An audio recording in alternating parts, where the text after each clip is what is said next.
¿cómo están, niñas y niños que nos ven desde sus casas? Espero que estén muy bien y nos da muchísimo gusto saludarles y recibirles aquí en su clase de Ciencias Naturales de quinto grado. Y el día de hoy me acompaña mi compañero Alfonso Soto. Bienvenido. Gracias, María, muy feliz de estar aquí contigo. Y pues te cuento que la maestra Liz nos dejó preparada una gran clase.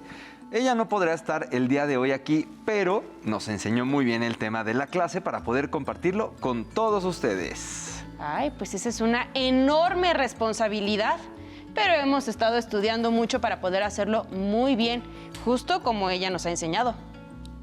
Así es. Vamos a extrañar a la maestra Liz, pero en breve va a estar de nueva cuenta con nosotros. Y Alfonso, ¿cómo estás? Platícame, me da muchísimo gusto recibirte en este foro.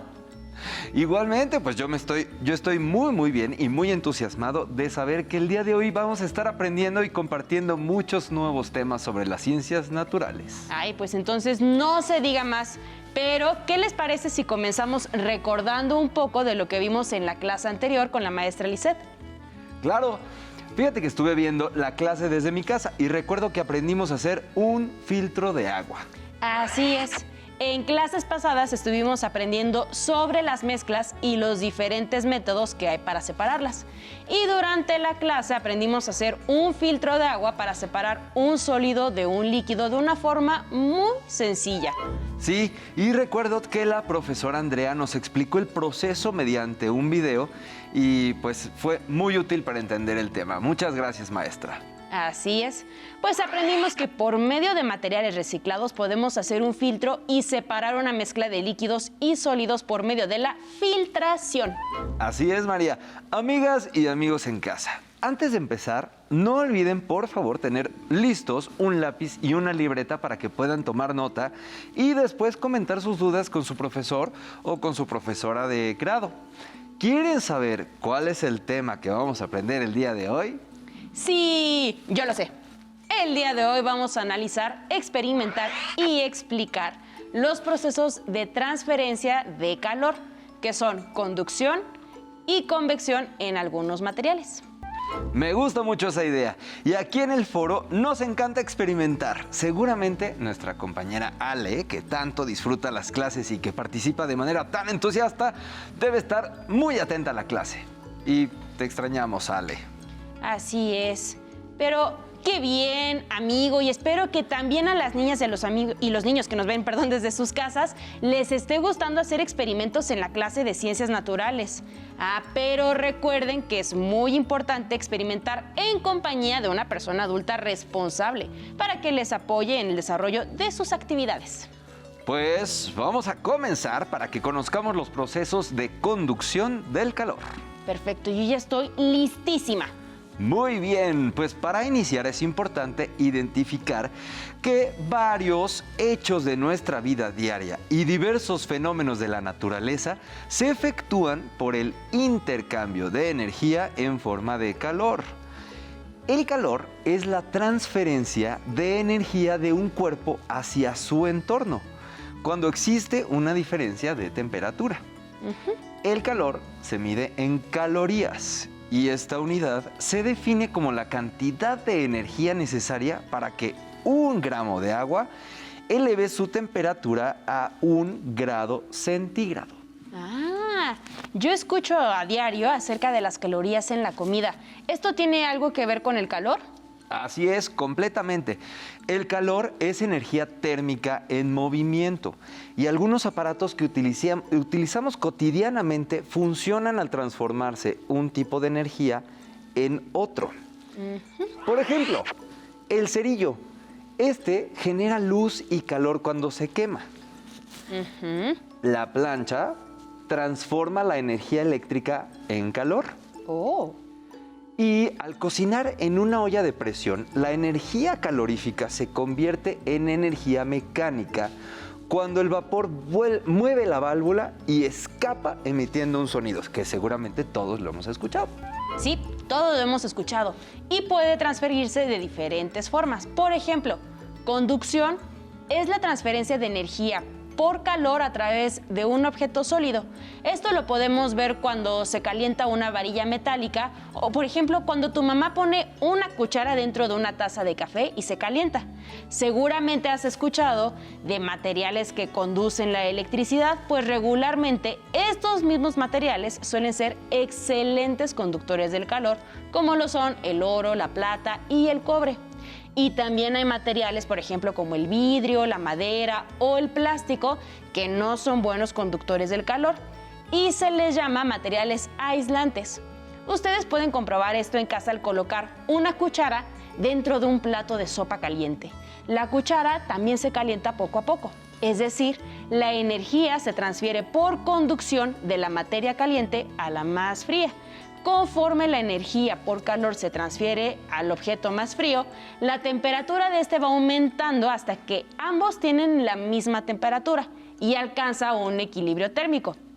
En ese momento se detiene el flujo de energía entre estos cuerpos. Exacto. Y el otro proceso para transferir energía por calor es por convección. Y la convección consiste en el movimiento de un fluido debido a una diferencia de temperatura, como por ejemplo, cuando se calienta un líquido o un gas, su densidad suele disminuir. Por lo tanto, el fluido más caliente y menos denso asciende, mientras que el fluido más frío desciende.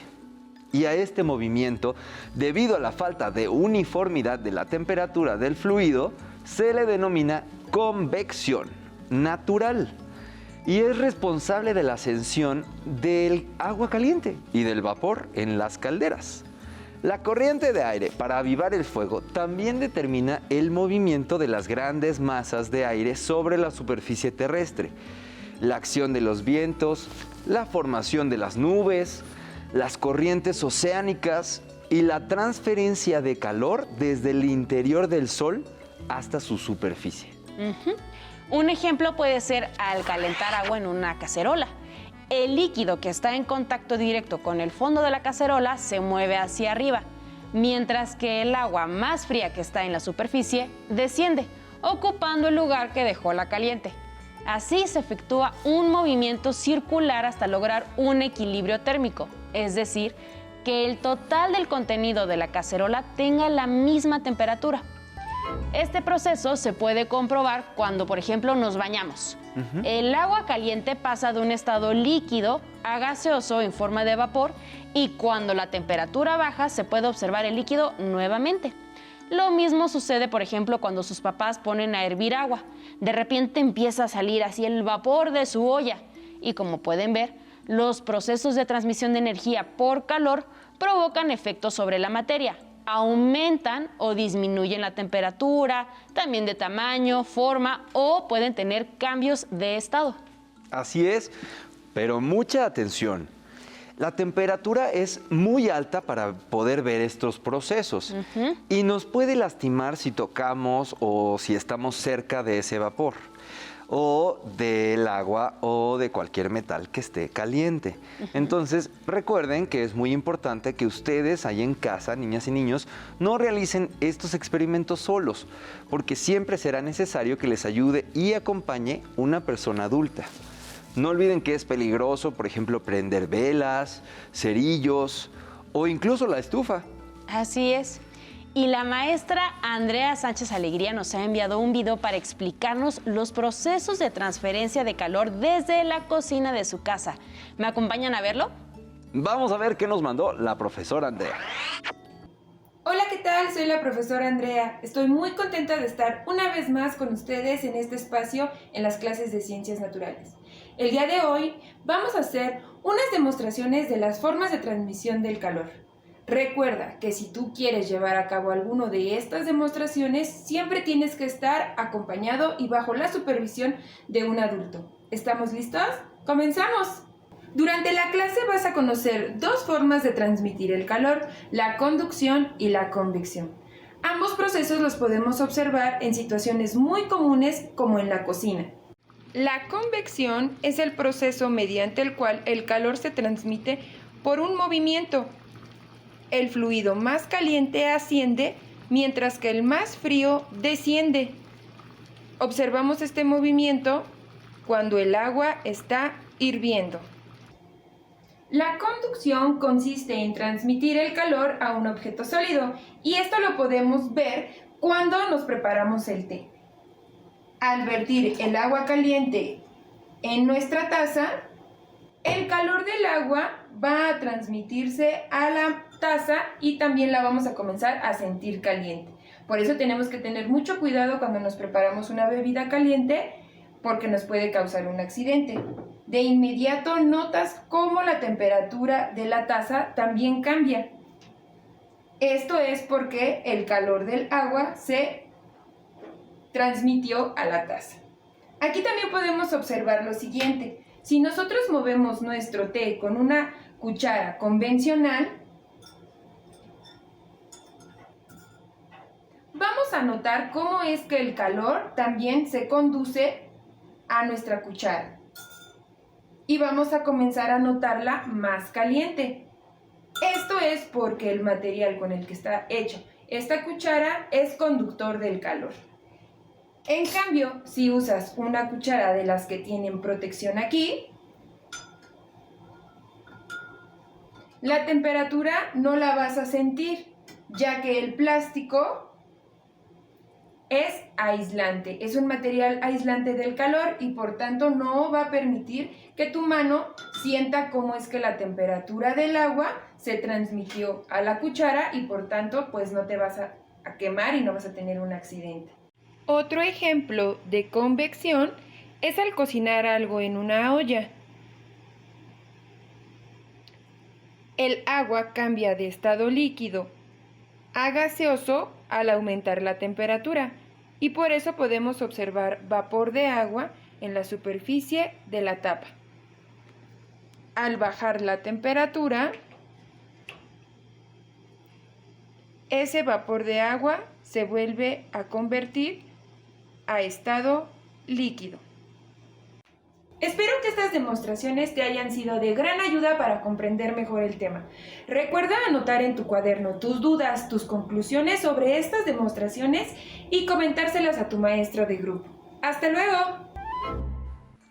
Esperamos que este video les haya ayudado muchísimo allá en casita para comprender los procesos de transferencia del calor. Y amigo, se acerca el final de la clase. No, espera, porque el día de hoy traemos un dato súper interesante para todos nuestros amigos y amigas que nos ven desde sus casas. Y es el siguiente, pongan atención. Al colocar un termómetro en la axila de una persona, el calor fluye de la axila hacia el mercurio del termómetro y se dilata. Cuando alcanza la misma temperatura que el cuerpo, entonces el mercurio y el cuerpo están en equilibrio térmico y ya no fluye más energía por calor. De esta manera obtenemos la medición correspondiente. Si quieren saber más sobre este instrumento, vamos a ver el video en el que la doctora Daniela Franco nos comenta cómo funcionan algunos termómetros. Hola, ¿qué tal? Mucho gusto. Mi nombre es Daniela Franco y el día de hoy te quiero platicar acerca de los termómetros. ¿Sabes lo que es un termómetro? Un termómetro es un instrumento que me permite medir la temperatura. ¿Cuántos tipos de termómetros conoces? Hay muchos tipos de termómetros. ¿Y en qué se parecen y en qué se diferencian? Resulta que hay muchas formas de medir la temperatura. Hay muchas características de los materiales que podemos aprovechar para determinar cuáles son las temperaturas de los cuerpos y del ambiente. Y dependiendo qué característica estoy utilizando, voy a tener un tipo de termómetro diferente. El tipo de termómetro más sencillo son los que se conocen como termómetros líquidos. ¿Cómo funcionan? Tenemos un pequeño bulbo lleno de algún líquido, por ejemplo, mercurio o alcohol. Cuando sube la temperatura, el líquido comienza a crecer en volumen y al crecer en volumen sube por el tubito. En este tubo además tenemos una pequeña graduación. Entonces yo lo que tengo que hacer es simplemente ver a qué número llega esta columna de líquido y así sé a qué temperatura me encuentro. Este tipo de termómetros son muy buenos porque tienen una alta precisión. Los puedo utilizar, como en este caso, para medir a los pacientes, por ejemplo, debajo de la lengua, puedo medir la temperatura corporal. Este tipo de termómetros los puedo utilizar para muchas cosas más. A lo mejor los puedo dejar en una pared para medir la temperatura ambiente o incluso lo puedo utilizar en un laboratorio de química. ¿Cuál es el problema con este tipo de termómetros? Tienen algunos problemas. Por ejemplo, que el mercurio es muy peligroso. Si se encuentra dentro del termómetro, no hay ningún problema. Pero si se me rompe el termómetro, puede ser muy peligroso entrar en contacto con el mercurio. Otro problema es que a veces tardan mucho en medir la temperatura porque tengo que tocar el termómetro y deben entrar en contacto hasta llegar a la temperatura correcta. ¿Alguna vez habías visto un termómetro de Galileo? Los termómetros de Galileo son muy diferentes y muy parecidos al mismo tiempo a los termómetros líquidos. ¿Cómo funcionan? Cada una de estas pequeñas ampolletas están rellenas de líquido y la densidad, es decir, la característica de los líquidos, va a depender de la temperatura. Con esto yo puedo medir la temperatura ambiente. Cuando cambie la temperatura ambiente, las ampolletas van a subir y bajar dependiendo a qué temperatura nos encontramos. No son muy precisos, pero son muy divertidos. ¿Conoces los termómetros bimetálicos? Los termómetros bimetálicos lo que tienen son dos láminas de metal diferente que, al estar en contacto con la temperatura, cambian su tamaño y eso permite mover esta pequeña aguja y me dice a qué temperatura nos encontramos. ¿Para qué los utilizo? Este tipo de termómetros los vamos a encontrar muy frecuentemente en aparatos, por ejemplo, en un horno o también en los reguladores de temperaturas. Además, los puedo utilizar, como en este caso, para medir la temperatura de la carne o del caramelo. ¿Y qué me dices de los termómetros digitales? A lo mejor has visto uno de estos si alguna vez te has enfermado. Este tipo de termómetros digitales son muy buenos para medir rápidamente la temperatura de un paciente, por ejemplo, debajo de la lengua. ¿Cómo funcionan? La electricidad cambia cómo viaja en un metal dependiendo a la temperatura a la que se encuentre. Entonces, si yo simplemente aprieto este botón, puedo leer en esta pequeña pantalla a qué temperatura me encuentro porque la velocidad a la que viaja la electricidad en el metal va a cambiar dependiendo de la temperatura. Finalmente, seguramente hoy en día ya te encuentras muy familiarizado con este tipo de termómetros. Estos son los termómetros infrarrojos. Los termómetros infrarrojos son diferentes a los demás termómetros porque estos termómetros no requieren estar en contacto con lo que están midiendo, ya sea a un paciente o a un objeto. Eso nos permite medir la temperatura a una distancia. ¿Y cómo lo hacemos? Tenemos aquí un sensor de energía, lo cual nos permite absorber la energía y de esa forma ver la temperatura. No lanza un rayo láser. Mucha gente piensa eso e incluso los llaman termómetros láser. Eso no es correcto. Aunque algunos contienen láser, ese láser no mide la temperatura. Lo que tenemos es un receptor de infrarrojo. Y esa es la forma en la que lo medimos, donde lo vemos en esta pequeña pantallita. Y de esa forma, en estos tiempos de emergencia sanitaria, podemos medir la temperatura de las personas a una sana distancia. Espero que esto te haya parecido interesante. Sigue cuidándote, mantén bien monitoreada tu temperatura, lávate las manos, utiliza cubrebocas. Muchas gracias por acompañarnos. ¡Oh! Fíjate que he utilizado tantas veces este instrumento y hasta ahora sé cómo es que funciona el de mercurio y otros termómetros y la verdad es que me parece interesantísimo todo este dato que hemos visto ahora. Y bueno, pues ahora sí, ya llegamos al final de la clase. Ya es momento de despedirnos. Cuídense mucho, sigan en casa. Hasta la próxima. Nos dio mucho gusto estar aquí. Sí, yo también estoy muy contento y he disfrutado mucho y aprendido. Espero que las niñas y los niños de 5º grado también lo hayan hecho. Muchísimas gracias por su atención y gracias a ti, María, también. A ti, Alfonso, muchas gracias. Hasta la próxima. ¡Hasta la próxima! Si te es posible, consulta otros libros y comenta el tema de hoy con tu familia. Si tienes la fortuna de hablar una lengua indígena, aprovecha también este momento para practicarla y platica con tu familia en tu lengua materna. Por hoy hemos terminado con la transferencia de calor mediante los procesos de conducción y convección de Ciencias Naturales de 5º grado. Y espero que lo hayan disfrutado tanto como nosotros. A continuación, geografía. Nos vemos, hasta la próxima. Pero antes, a movernos un poco.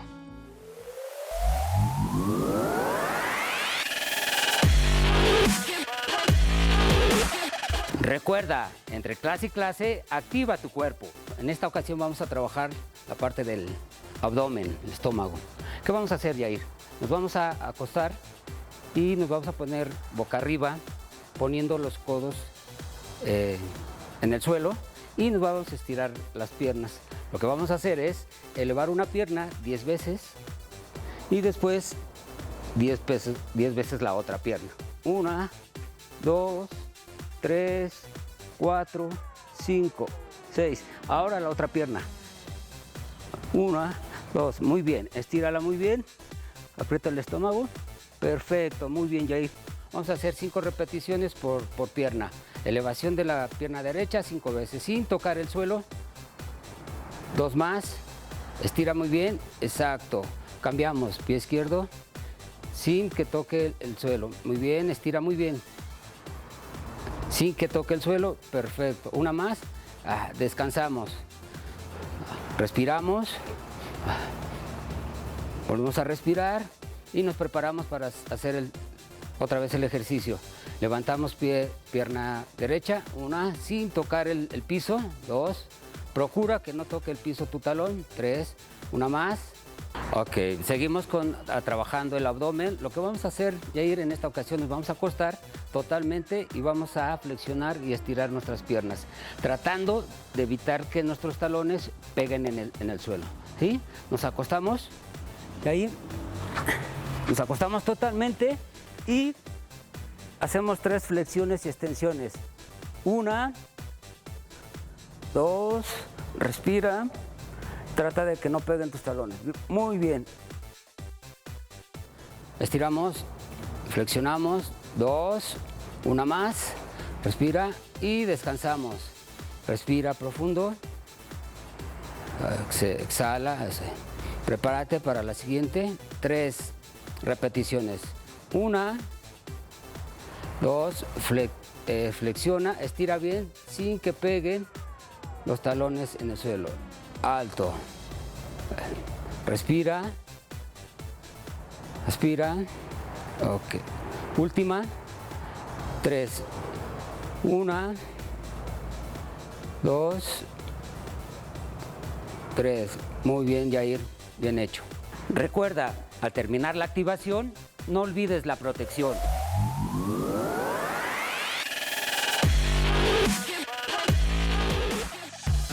Si no tienes el libro de texto o necesitas ayuda para responder las preguntas, contáctanos. Para apoyo pedagógico, hay maestras y maestros de lunes a viernes de 8 a 20 horas en el teléfono 55 41 72 04 13, con 100 líneas. También puedes encontrar los libros de texto en la página conalitec.cep.gov.mx.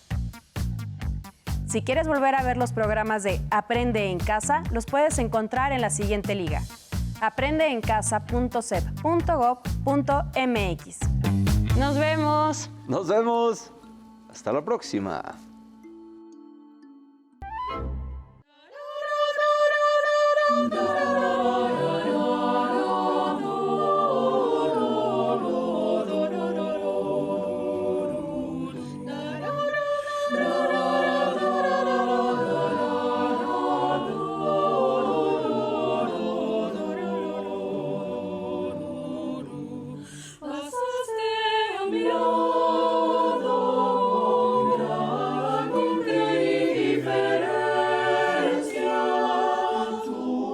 Tus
Te enseñaremos cómo armar un cubrebocas con ayuda de un adulto.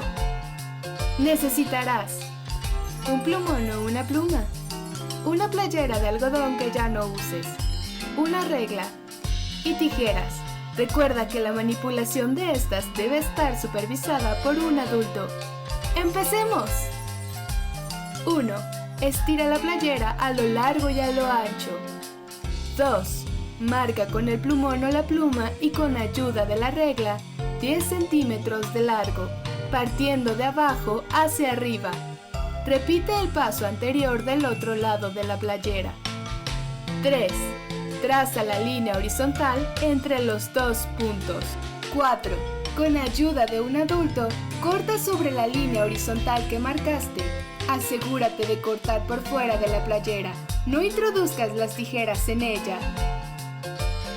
5. Ahora tenemos un pequeño pedazo de playera. Estira a lo ancho y con ayuda de la regla, mide y marca con el plumón o la pluma de 15 a 18 centímetros de largo de un lado, dejando un margen de 2 centímetros de alto arriba y abajo. 6. Nuevamente pide ayuda a un adulto para recortar las líneas marcadas. ¡Listo! Ya tienes un cubrebocas con 2 pares de cuerdas. Para colocártelo, deberás amarrar las cuerdas sobre tu cabeza y alrededor de tu cuello. ¡Atención! ¡Atención! A continuación, información importante. A este número puedes llamar cuando tú o alguien cerca de ti tenga una emergencia.